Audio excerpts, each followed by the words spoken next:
Welcome to ABC Behavior Training, disseminating the science of ABA to everyday behavior analysts. If you're not already signed up to my weekly newsletters, you're already missing out on new products, free CEUs, and huge savings. Check it out at abcbehaviortx.com. And don't forget to check out the freebies mentioned in this video using the links below. Hi guys, this is Melissa with ABC Behavior Training, and today I want to talk to you about 3 ways that we can use ABA to achieve our personal goals. Now, at the time of this recording, we are a couple of weeks into 2021, so New Year's resolutions might be at the front of your mind. But you can use these strategies anytime for any goals, regardless of what you're calling them. The first strategy is to think about our long-term versus our short-term goals. Think about what you're doing when you're programming for a client. You might have a nonverbal client, and your long-term goal might be for them to verbally communicate or vocally communicate, but that's not going to be your short-term goal. That's not what you're going to put into your data collection system that, client will make 3 to 5 word requests. It's something that you have to shape over time with small goals. And that's what we have to do with ourselves as well. We might have a long-term goal of losing weight, but that can't be what your focus is on the day-to-day. Break it into small steps that are ultimately going to get you to that long-term goal.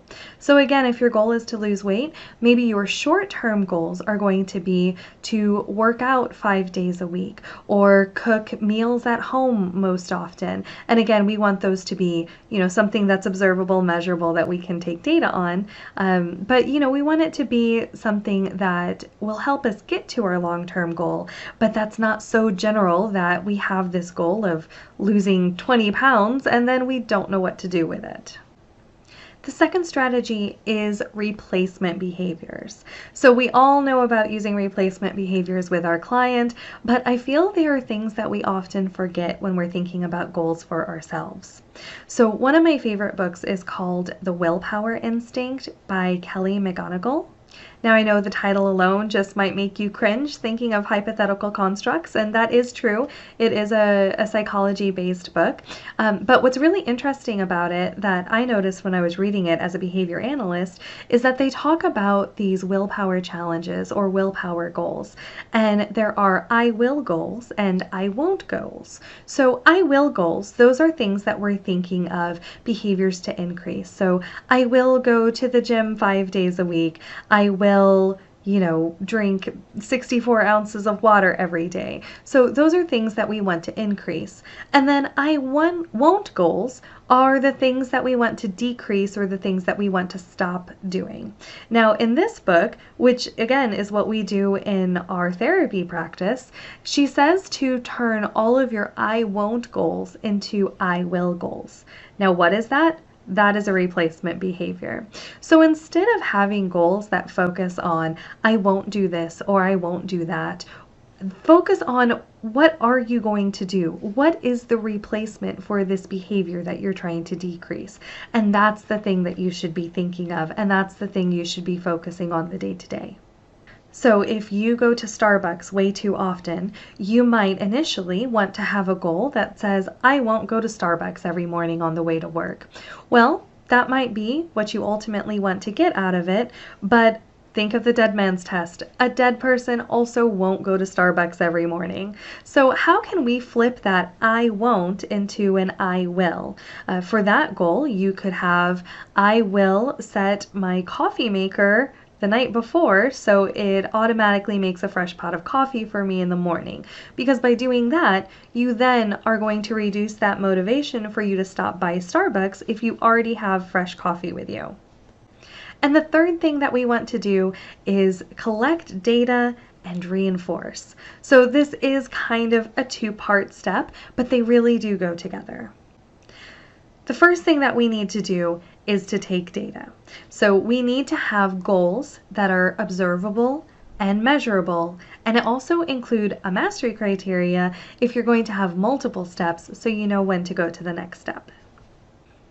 and there must be data.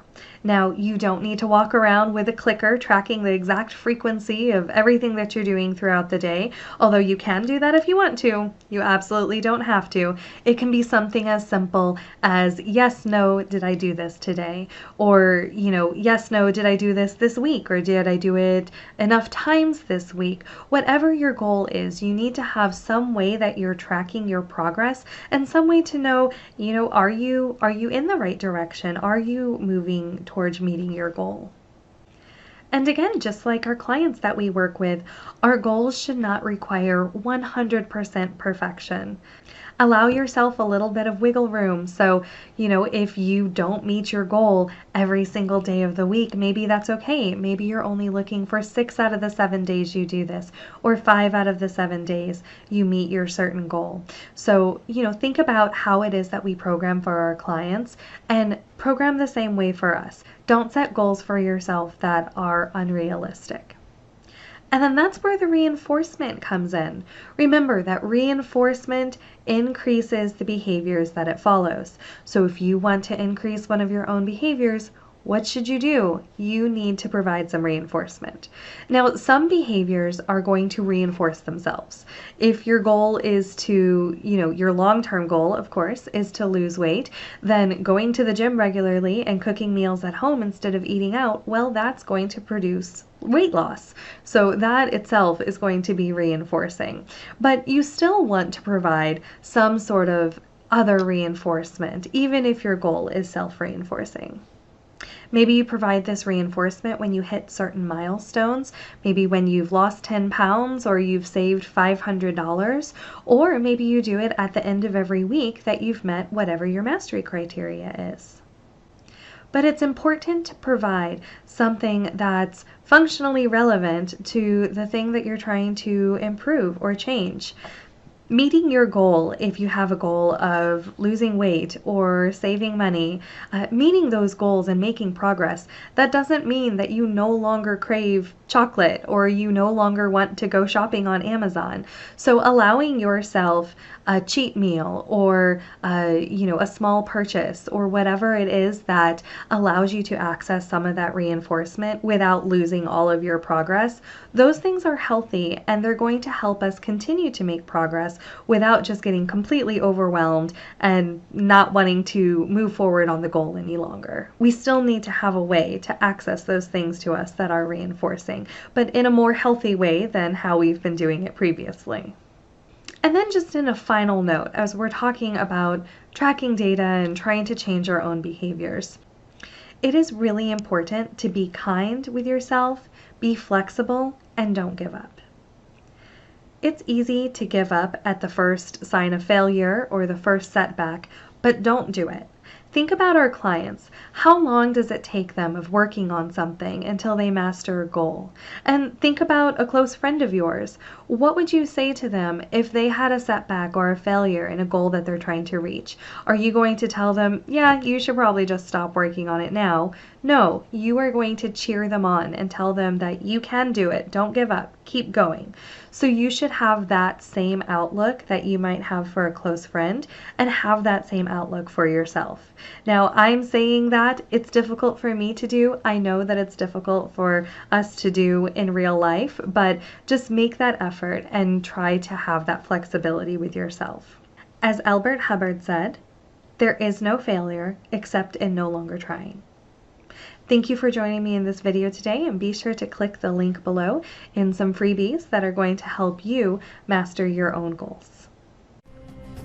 Thank you for joining me today. Be sure to subscribe to my YouTube channel and follow me on social media to get exclusive access and discounts available only to my followers.